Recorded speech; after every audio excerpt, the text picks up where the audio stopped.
Hey, what's up, y'all? It's Coach Rock here from Revenge Basketball, and in today's video, I'm going to be giving you 5 tips that will help you become a better scorer on the court. We all know that scoring is extremely important. I mean, think about it. I'm not saying other skills are not important, but when you think about a coach coming to see a player, or you think about the local newspaper, who they write in the headlines, they're not writing the guy that had 2 points and 10 rebounds, right? They're writing about the guy that dropped 20 points, guy that dropped 30 points.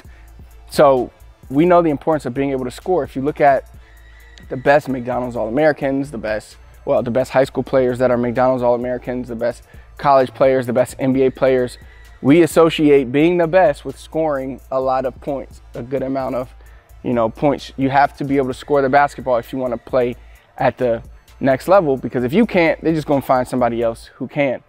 So with that being said, you have to work on it, but becoming a great scorer is a lot more than just being able to put the ball in the basket with shooting.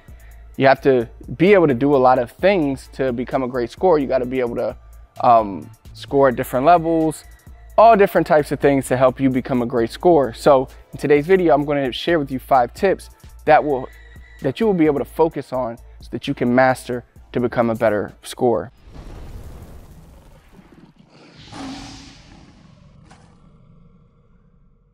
The first tip I'm going to give you that you should follow to be a great scorer is that you want to study the greats.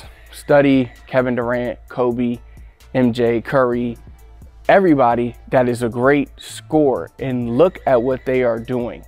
So you want to practice their moves. You want to notice the little thing, like with Steph. A lot of people don't focus on how much he moves without the ball.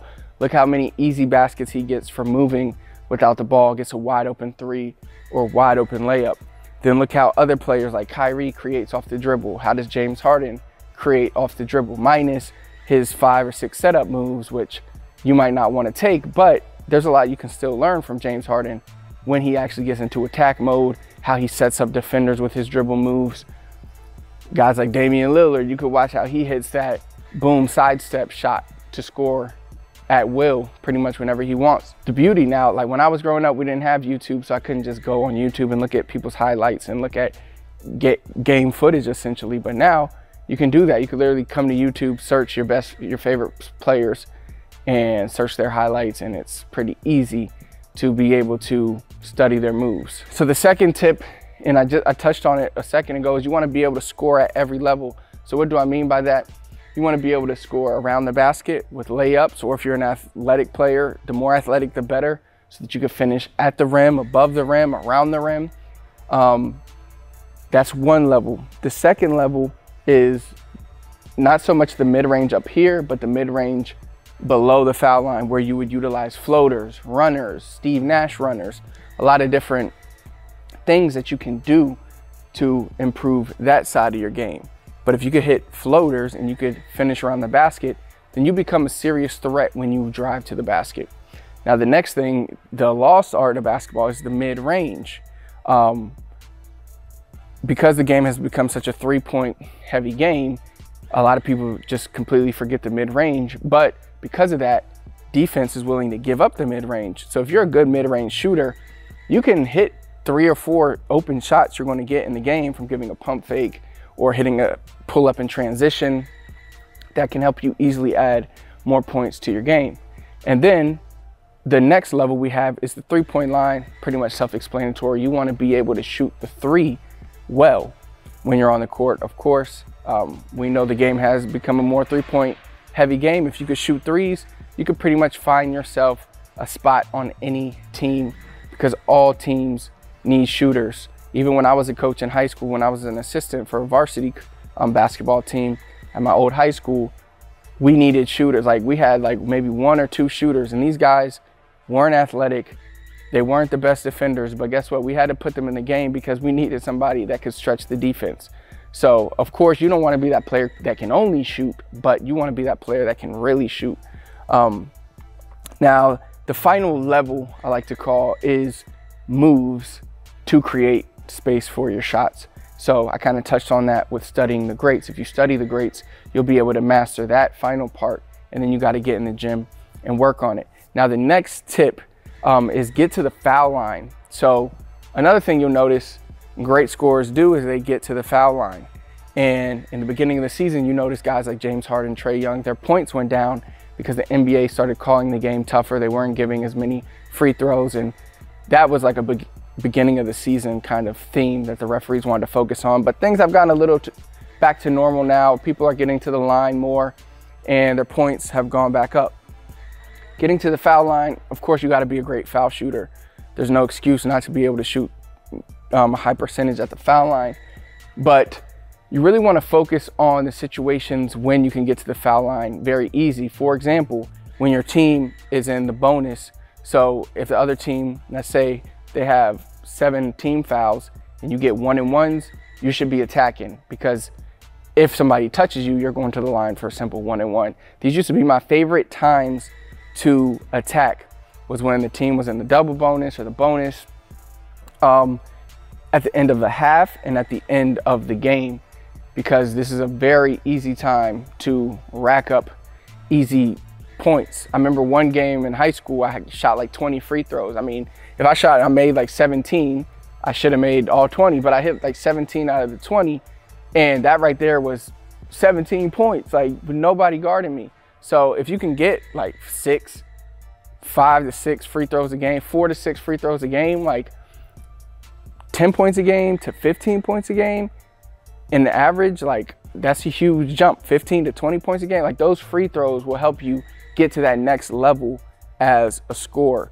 So definitely be in attack mode. And another good thing is when teams start getting into that double bonus and that bonus, and they don't want to foul you because they know you're a great foul shooter, a lot of times you'll get easy baskets, because if like a big guy has 2 fouls, he don't want to pick up his third, then he'll probably back off and give you an easy layup and just give up the 2 rather than getting his 3rd foul and having to sit out the rest of the half, or foul out if we're near the end of the game. So free throws are really overlooked by players. It's a great way to add easy points to your average. The next tip is to know your team's plays, all right? And know every position, because if you know the plays better, you're going to know, and if you study and you know like every single game, you might get a certain open shot from this play or that play, you'll be able to execute the plays properly, and your coach might run even more plays for you, but you have to know the play first. So one of the easiest times is like know the out of bounds play.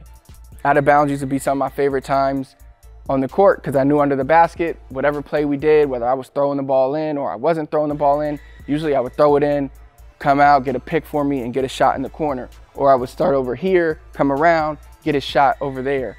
So if you know your team's plays and you execute them properly, you'll probably get more opportunities to score. And that also counts in the half court offense as well. You'll probably get certain double screens or whatever your coach wants to do for you, but you have to be able to execute those. And the last tip I'll give you is defense. A lot of players, when they think about scoring more, they don't even think about defense. How can defense help you? Well, if you get more steals, you get more layups. And you don't even have to be the one getting the steal, but if you're a great defender, you're causing disruptions, you'll get a lot more fast break opportunities, whether even if it's your teammate getting a steal and you're running the fast break with your teammate, you'll be able to get a lot of points, assists, just from playing better defense. So if you do all those 5 tips, you'll definitely be able to become a better scorer, increase your scoring average. If you just do one of those tips, honestly, you can improve your scoring. But if you do all 5, I definitely believe you could easily add like 4 to 8 points, maybe even add double-digit points to your whatever you're currently getting. And that's really going to help you not only at this level, not only with accolades at this level, but also get to the next level.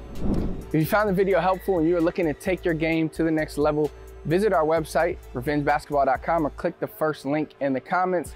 That'll take you to a free training where we will help you take your game to the next level. If you enjoyed the video, do me a big favor, hit the thumbs up, comment below, let me know what else you need help with. Last but not least, please do not forget to subscribe to the channel, turn on notifications so you never miss another video. Until next time, I'll see you then.